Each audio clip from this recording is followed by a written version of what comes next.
नमस्कार, मैं अंजलि मिश्रा। स्वागत है आपका द न्यूज में। राहुल गांधी आखिरकार संसद पहुंच चुके हैं। जी हां, बिल्कुल सही सुना आपने। उसी संसद में पहुंच चुके हैं जिसमें उन्होंने माइक खामोश कर देने की बात कही थी। उसी संसद में पहुंच चुके हैं जिसकी बुराई लंदन में जाकर राहुल गांधी कर रहे थे। उसी संसद में पहुंच गए हैं जहां पर ये कह रहे थे कि हमारे जैसे सांसदों को बोलने नहीं दिया जाता है। उसी संसद में पहुंच चुके हैं जिस संसद की बुराई बाहर में जाकर वो कर आए हैं। जी हाँ, और आपको बता दें कि संसद में पहुंचे हैं तो इसे लेकर कांग्रेस ट्वीट कर रही है। ट्वीट करके लिखती है कि संसद में शेर, लेकिन वहीं दूसरी तरफ लोग जो है इसे लेकर टिप्पणी कर रहे हैं और किरकिरी उड़ा रहे हैं। वहीं दूसरी तरफ अगर आप देखेंगे तो ब्रिटेन में जिस तरीके से राहुल गांधी ने बयान दिया उसे लेकर किरण रिजिजू, कानून मंत्री किरण रिजिजू काफी ज्यादा कड़ी प्रतिक्रिया देते नजर आए और उन्होंने साफ तौर पर यह कह दिया कि भारत विरोधी ताकतों की भाषा बोल रहे हैं राहुल गांधी और देश की छवि खराब करेंगे तो किसी भी तरीके से उनके बयान को बर्दाश्त नहीं किया जाएगा। बता दें आपको, आखिरकार काफी लंबे समय के बाद लगातार संसद में हंगामा हो रहा था राहुल गांधी के लंदन में दिए गए बयान को लेकर, जो उन्होंने ब्रिटिश पार्लियामेंट में कहा, जो उन्होंने कैम्ब्रिज यूनिवर्सिटी में कहा, भारत के लोकतंत्र के खतरे में होने की बात कही, फॉरेन इंटरवेंशन की उन्होंने बात कही थी। इन सभी मुद्दों को लेकर संसद में लगातार हंगामा जारी था। कभी 2 बजे तक का जो है कई बार संसद स्थगित कर दिए गए, कई बार जो है इसी तरीके से मुद्दा उठा। राहुल गांधी की माफी की मांग लगातार हो रही थी, चाहे वो केंद्रीय मंत्री पीयूष गोयल हो या फिर जो है रक्षा मंत्री राजनाथ सिंह हो या फिर बीजेपी के कोई और नेता हो, वो सभी लगातार राहुल गांधी से माफी की मांग कर रहे थे। कह रहे थे कि राहुल गांधी को माफी मांगनी चाहिए, राहुल गांधी माफी मांगे। और इसी बीच राहुल गांधी जो है उपस्थित नहीं थे। अनुराग ठाकुर से लेकर स्मृति ईरानी ने सभी ने राहुल गांधी से माफी मांगने की बात कही और कहा कि राहुल गांधी को माफी मांगना चाहिए, लेकिन राहुल गांधी संसद में उपस्थित ही नहीं थे। बता दें, अनुराग ठाकुर ने तो यहां तक कह दिया कि राहुल गांधी कहते हैं कि संसद में माइक खामोश कर दिया जाता है, लेकिन यहाँ पर उनकी अटेंडेंस तो बेसिक अटेंडेंस से भी नीचे है, वो तो यहाँ आते ही नहीं है। तो वो कैसे कह सकते हैं कि माइक खामोश कर दिया जाता है या उन्हें बोलने नहीं दिया जाता है या ऐसी चीजें होती है। क्योंकि राहुल गांधी तो आकर उनके खिलाफ वो जो सवाल किए जा रहे हैं उसे ही फेस करने को तैयार नहीं है। और यही राहुल गांधी का चेहरा है जो जनता अब देख भी रही है, भली भांति समझ भी रही है। ऐसे में जो है अनुराग ठाकुर का इशारा किस तरफ था आप समझ सकते हैं। अब इसी बीच आपको बता दें कि अब कानून मंत्री किरण रिजिजू ने भी इसे लेकर बड़ा बयान दे दिया है। क्या कहा है उन्होंने, बता दें आपको कि राहुल गांधी के अपने विदेश दौरे से लौट आए और लंदन में दिए अपने बयान का तूफान थमने का नाम नहीं ले रहा। भारतीय जनता पार्टी के नेता राहुल गांधी से देश से माफी मांगने की मांग कर रहे हैं। और इसी क्रम में अब केंद्रीय कानून मंत्री जो है किरण रिजिजू ने भी ब्रिटेन में भारत पर टिप्पणी को लेकर कांग्रेस के नेता राहुल गांधी को जमकर घेरा और कहा कि देशवासी देश की बदनामी पर चुप नहीं रहेंगे। कांग्रेस पर हमला करते हुए रिजिजू ने कहा, All are Indians. We may be working in different profession, but we all are citizens of India.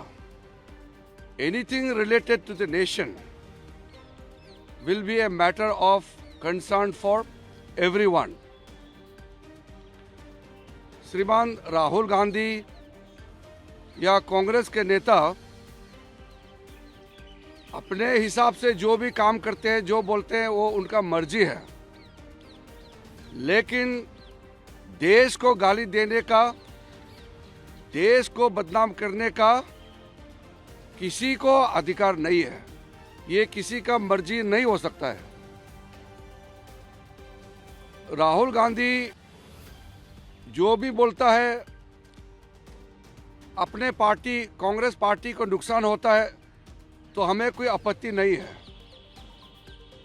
Congress party किस परिस्थिति में है ये उनका अंदरूनी मामला है, और राहुल गांधी के वजह से अगर कांग्रेस डूबता है तो हम उसमें कोई रुचि नहीं रखता है।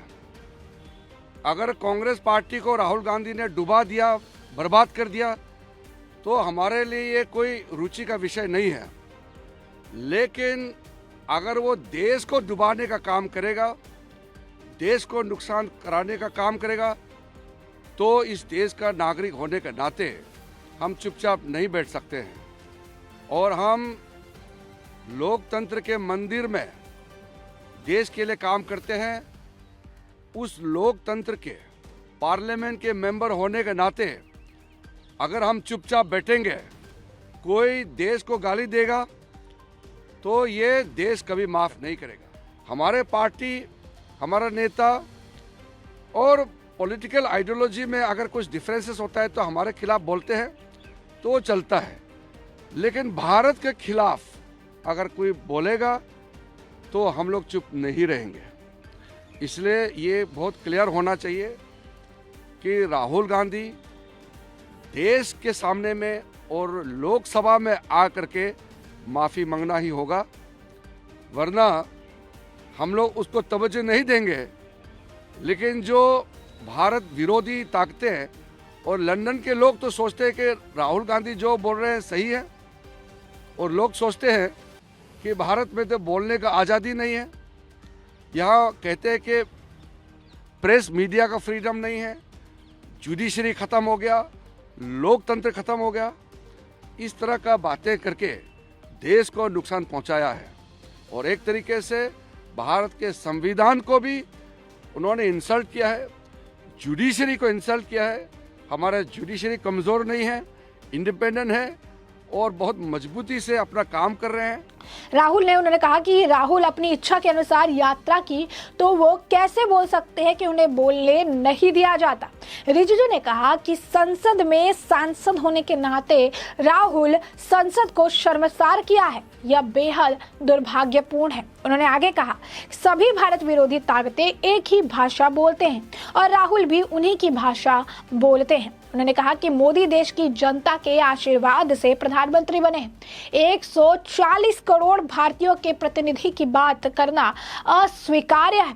केंद्रीय मंत्री किरण रिजिजू ने कहा कि अगर पूर्व कांग्रेस अध्यक्ष देश को नुकसान पहुंचाने की कोशिश करते हैं तो भाजपा चुप नहीं बैठेगा और ना ही उन्हें माफ करेगी। केंद्रीय मंत्री ने कहा कि अगर कोई देश को गाली देगा तो यह देश उसको माफ नहीं करेगा। उन्होंने कहा कि देश के लोगों ने अगर कांग्रेस को नकार दिया है तो यह हमारी गलती नहीं है। हम भारत के लिए काम करते हैं जो लोकतंत्र का मंदिर है, हम किसी को भी उसका अपमान करने नहीं दे सकते हैं। राहुल की लंदन में की गई टिप्पणी को लेकर भाजपा संसद के बजट सत्र के दूसरे चरण की शुरुआत के ही दोनों सदनों में हंगामा कर रही है और उनसे माफी की मांग कर रही है। कांग्रेस नेता राहुल गांधी ने हाल ही में लंदन कैम्ब्रिज विश्वविद्यालय में एक संबोधन में कहा था कि हर कोई जानता है कि यह बहुत खबरों में है कि भारतीय लोकतंत्र दबाव में है। मैं भारत में विपक्ष का नेता हूं, हमें विपक्ष को नेविगेट कर रहे हैं। राहुल गांधी ने आगे कहा कि लोकतांत्रिक संसद के लिए जरूरी संस्थागत ढांचा, स्वतंत्र प्रेस, न्यायपालिका, विचार प्रकट करना सब मुश्किल हो जाता रहा है।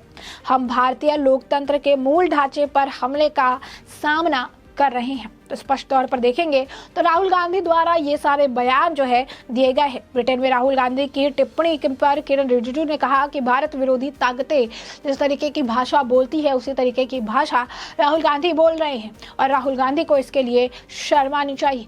राहुल गांधी को देश से माफी मांगनी होगी। बता दें कि राहुल गांधी के माफी मांगने की मांग लगातार बीजेपी कर रही है। दोनों सदन में इसे लेकर संसद के अंदर भारी हंगामा देखने के लिए मिल रहा है और हर जगह हर मंत्री बीजेपी का ये कह रहा है, जनता भी अब कह रही है कि राहुल गांधी ने विदेश में जाकर देश का जो नाम खराब किया है, देश के लोकतंत्र को लेकर सवाल खड़े किए हैं, देश में जो चीजें हो रही है उसे लेकर उन्होंने गलत इन्फॉर्मेशन वहां फैलाया है, उसके लिए उन्हें देश से माफी मांगनी चाहिए। वही इतने कंट्रोवर्सी के बीच में राहुल गांधी इतने दिनों से उपस्थित नहीं थे, सदन में वो नहीं जा रहे थे, लेकिन आज वो सदन में भी पहुंचे हैं और ये कहना गलत नहीं होगा कि सदन में उनके ऊपर भी कई सारे सवालों के उन्हें जवाब देने होंगे जो लगातार पूछे जा रहे हैं। आखिर राहुल गांधी ने इस तरीके की बयानबाजी क्यों की? राहुल गांधी ने भारत के लोकतंत्र को लेकर झूठी खबर क्यों दी?